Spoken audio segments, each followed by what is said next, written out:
Today's brief video, I'm going to share with you guys 5 basic tips that will help you prepare to quit smoking weed if you haven't already quit. Each of these things should also be implemented in your first 3 days to your first week of quitting, and I think that's going to make this process a lot easier for you. Tip number 1, leading up to quitting smoking weed, I would recommend trying to get a really good night's sleep. So if you plan on quitting Wednesday later this week and today's Monday, try and go to bed really early Sunday, Monday, and Tuesday. The reason why I recommend getting a really good night's sleep is because when you're sleep deprived, you're shown to have less willpower. Now, I want to be very clear about something. You don't need any willpower to quit smoking cigarettes, to quit smoking weed, to quit vaping. You absolutely do not need willpower. But it certainly doesn't hurt to have a little bit more, just grit and fortitude and decisiveness and, really willpower for those first few days. When you're sleep deprived, this all goes to crap. And this is especially true. Have you ever drank alcohol and been really hungover and then relapsed the next day, or eaten really crappy food the next day after you're hungover? It has to do with that principle. So try and book or log a few good nights of solid sleep leading up to your quit date.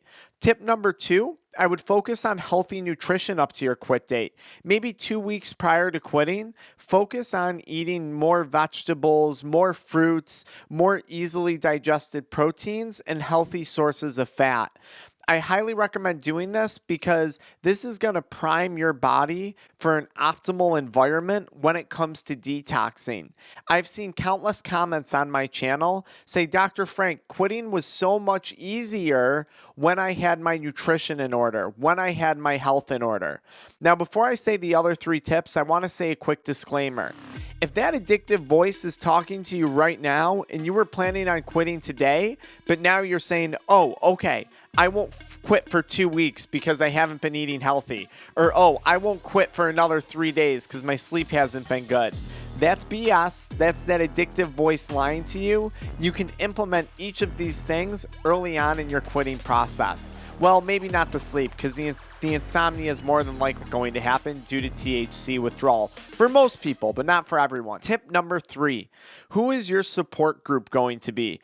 Do you have a friend or a family member, an addiction recovery coach like myself, or someone that you can call on when you're struggling or when you get cravings in those first few weeks or those first few days?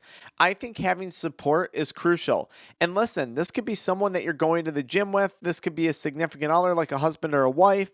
This could be a friend, a family member, a coach, a therapist. It doesn't matter. An online group like Marijuana Anonymous, or right here in our AddictionMindset recovery coaching group. You could work with a buddy below in the comments and maybe coordinate speaking to someone who's trying to also quit. Maybe you guys should make that happen in the comments. I don't know. But try and line up who's your support group going to be, who's going to help you with this for those times when you're feeling, moments of weakness or like you just need to talk to someone. One of the best ways to prevent relapse is by talking it out with someone. Remember, that addictive voice is going to make us feel like we have no more logic, like we have no more reason with ourselves, like we're incapable of reasoning or coming to a rational decision. Just talking that out can go a super long way. My next tip for you guys would be exercise.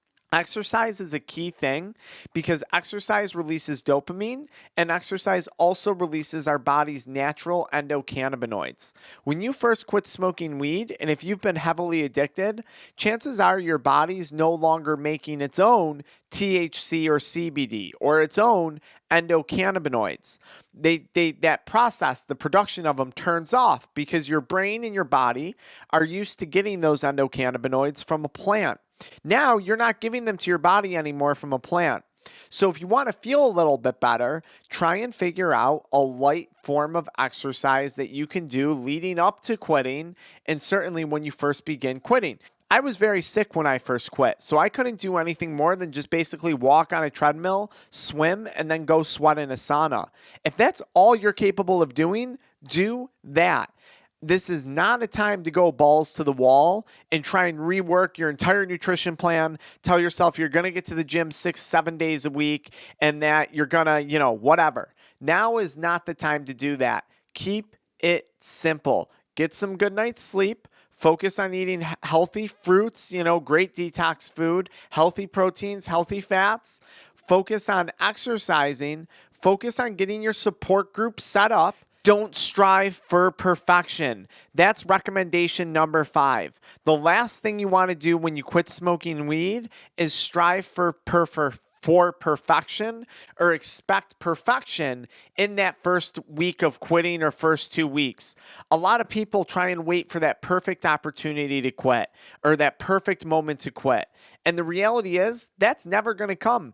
Nothing's going to be smooth sailing in those first 2 weeks because for most people, at the very least, you're probably going to be going through withdrawal symptoms. And chances are you're going to get into an argument with your husband or your wife, your boyfriend, your girlfriend. Something at work is going to go crappy. Your child's going to get sick. You're going to get rear-ended in a car accident. It's not that horrible. But what I'm saying is just anticipate some chaos in those first 2 weeks and just be prepared on how you're going to handle that when it happens. Because remember, that addictive voice is just going to take already uncomfortable and bad things that are happening in our life and try and completely explode them out of proportion to make you feel the need to go relapse and go smoke more weed. And why does that happen? You've gotten really good at smoking weed when things go wrong in life if you've been using it to cope. Your brain knows that you're good at smoking weed, so it's going to default to that behavior. Don't expect perfection when you first quit. Expect a little bit of chaos. Expect it to be a bumpy ride. Prepare for it mentally, and I promise you're going to do just fine. Again, disclaimer, don't let any of these tips delay your quitting process. If you haven't already started, implement these things today and get to quitting as soon as you feel you're ready to make that choice. All right, guys, why don't you follow me into the next video where I react to some of my hate comments on this channel?